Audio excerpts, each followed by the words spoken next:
Hey guys, so today we are reading part 2 of chapter 16. We only have one chapter left after this. So let's get to it. It's okay, he called up to the light the size of a postage stamp, which was the open trap door. It's a soft landing, you can jump. Ron followed right away. He landed sprawled next to Harry. "What's this stuff?" were his first words. "Dunno, some sort of plant thing. I suppose it's here to break the fall. Come on, Hermione." The distant music stopped. There was a loud bark from the dog, but Hermione had already jumped. She landed on Harry's other side. "We must be miles under the school," she said. "Lucky this plant's here, really," said Ron. "Lucky?" shrieked Hermione. "Look at you both." She leapt up and struggled toward the damp wall. She had to struggle because the moment she had landed, the plant had started to twist snake-like tendrils around her ankles. As for Harry and Ron, their legs had already been bound tightly in long creepers without their noticing. Hermione had managed to free herself before the plant got a firm grip on her. Now she watched in horror as the two boys fought to pull the plant off them. But the more they strained against it, the tighter and faster the plant wound around them. "Stop moving," Hermione ordered them. "I know what this is. It's Devil's Snare." "Oh, I'm so glad we know what it's called. That's a great help," snarled Ron, leaning back, trying to stop the plant from curling around his neck. "Shut up, I'm trying to remember how to kill it," said Hermione. "Well, hurry up, I can't breathe," Harry gasped, wrestling with it as it curled around his chest. Devil's Snare, what did Professor Sprout say? It likes the dark and damp, so light a fire," Harry choked. "Yes, of course, but there's no wood," Hermione cried, wringing her hands. "Have you gone mad?" Ron bellowed. "Are you a witch or not?" "Oh, right," said Hermione. And she whipped out her wand, waved it, muttered something, and set a jet of the same bluebell flames she had used on Snape at the plant. In a matter of seconds, the two boys felt it loosening its grip as it cringed away from the light and warmth. Wriggling and flailing, it unraveled itself from their bodies, and they were able to pull free. "Lucky you pay attention in herbology, Hermione," said Harry, as he joined her by the wall, wiping sweat off his face. "Yeah," said Ron, "and lucky Harry doesn't lose his head in a crisis.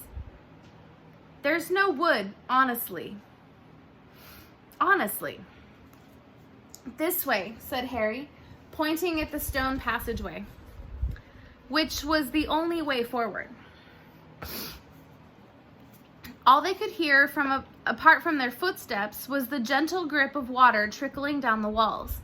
The passageway sloped downward, and Harry was reminded of Gringotts.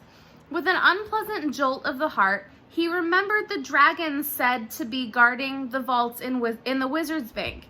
If they met a dragon, a fully grown dragon, Norbert had been bad enough. "Can you hear something?" Ron whispered. Harry listened.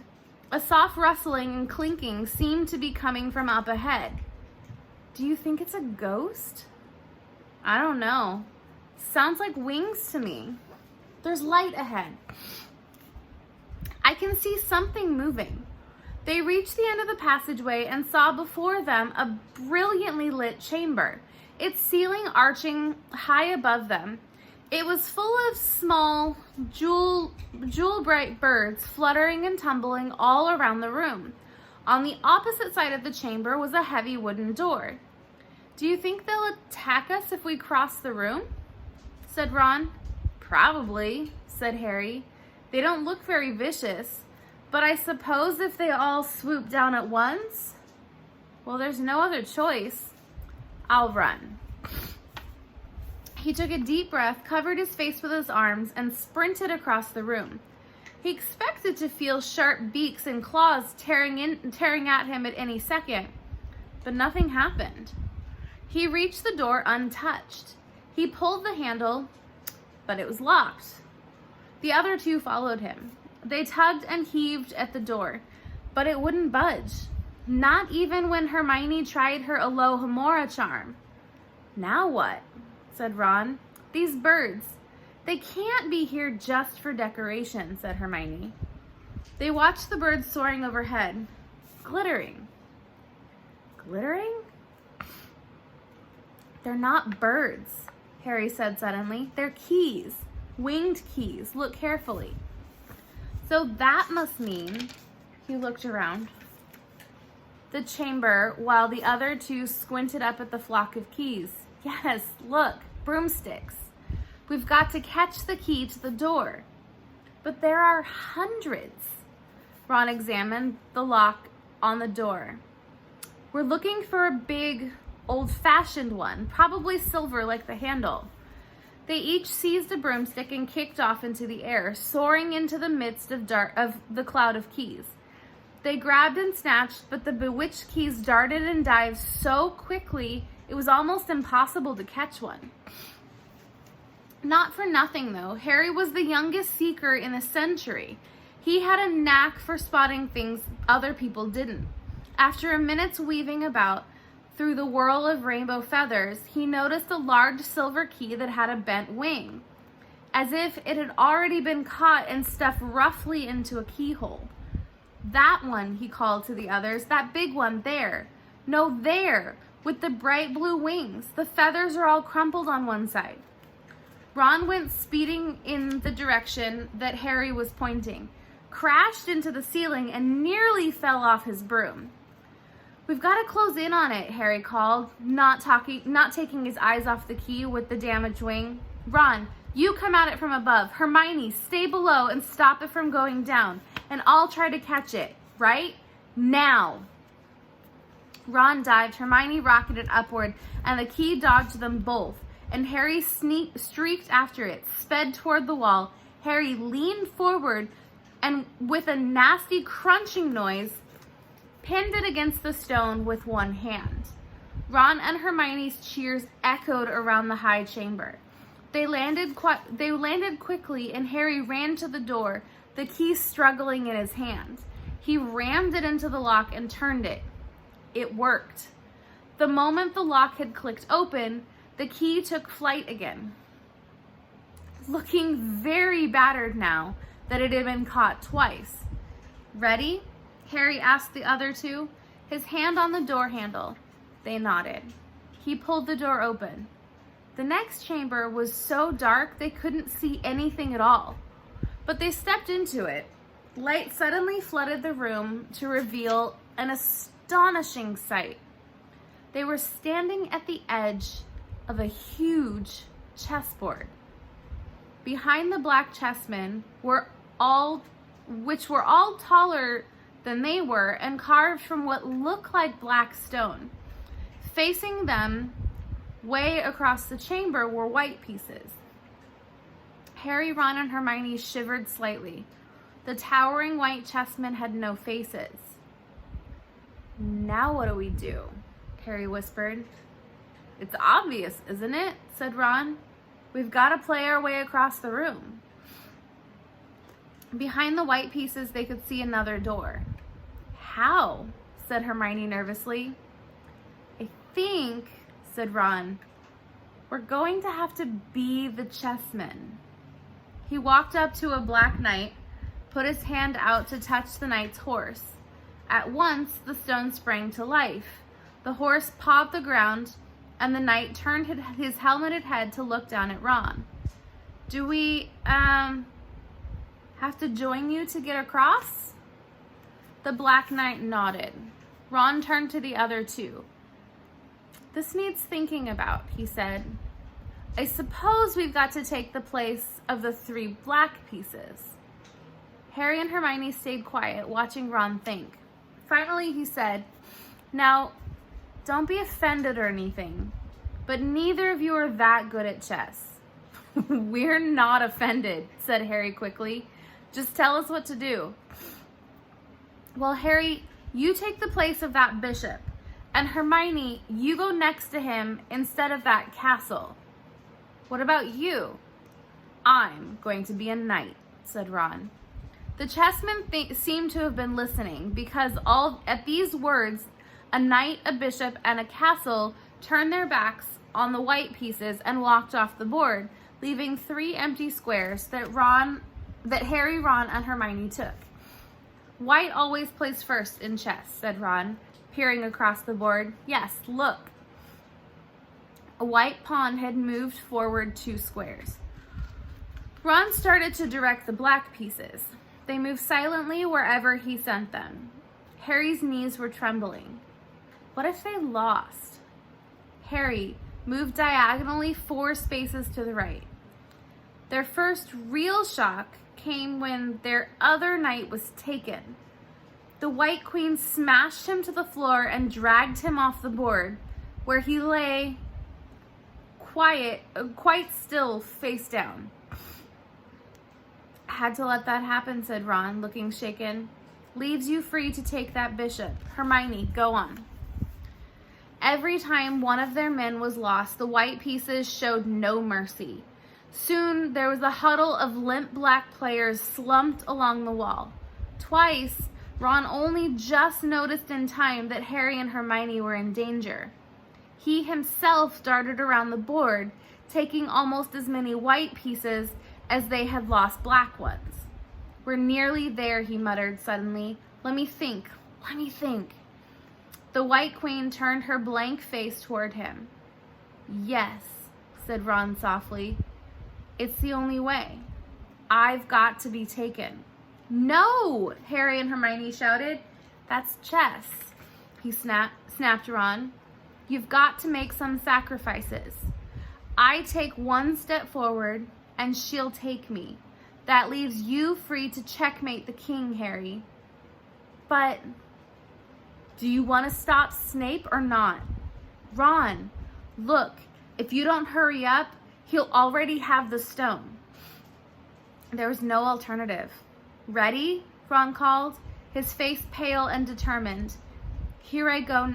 Now, don't hang around once you've won. He stepped forward, and the White Queen pounced. She struck Ron hard across the head with her stone arm. He crashed to the floor.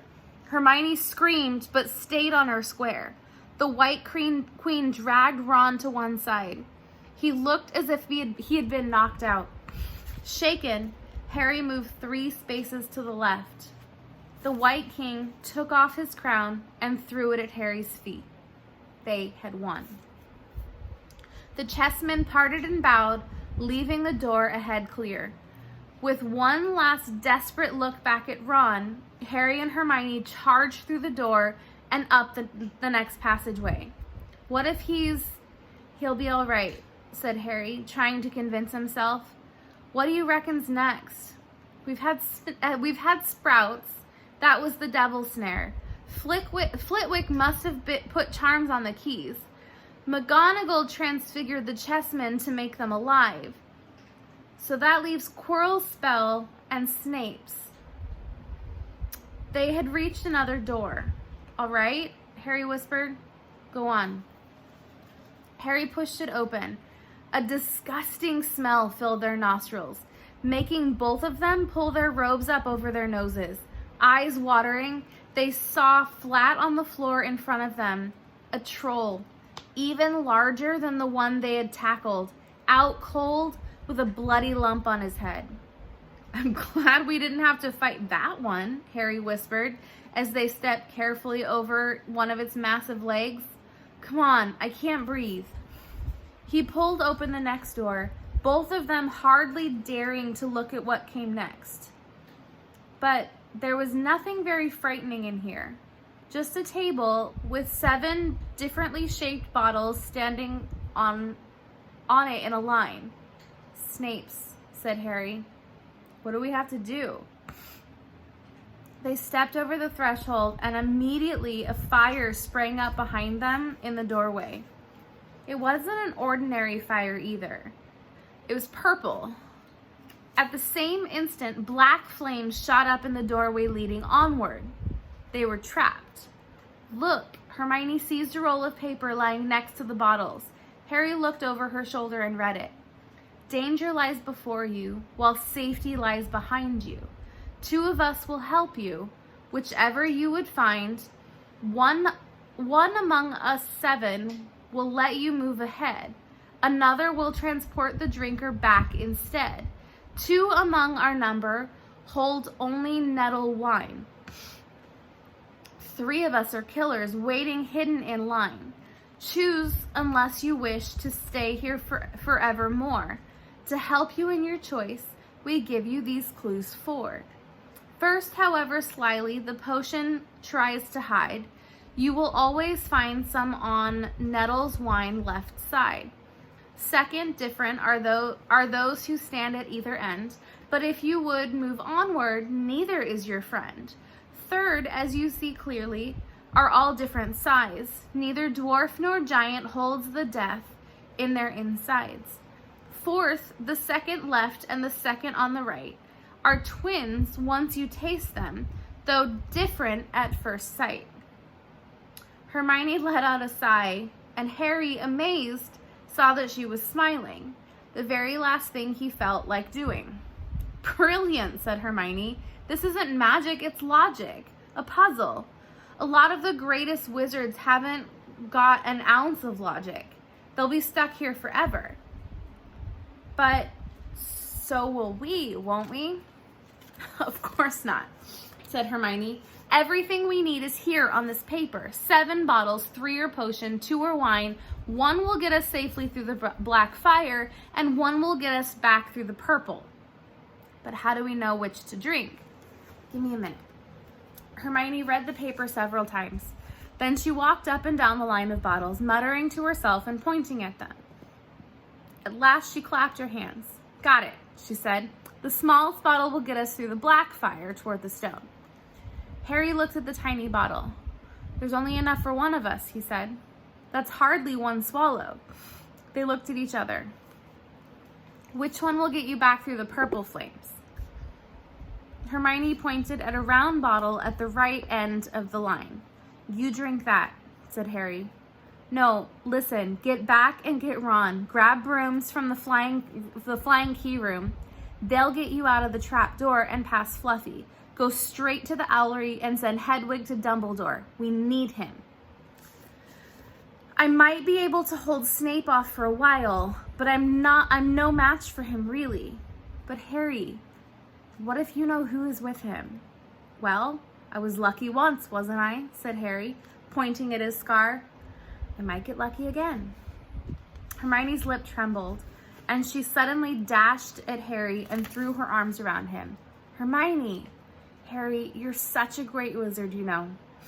I'm not as good as you, said Harry, very embarrassed as she let go of him. Me? Said Hermione. Books and cleverness. There are more important things. Friendship and bravery.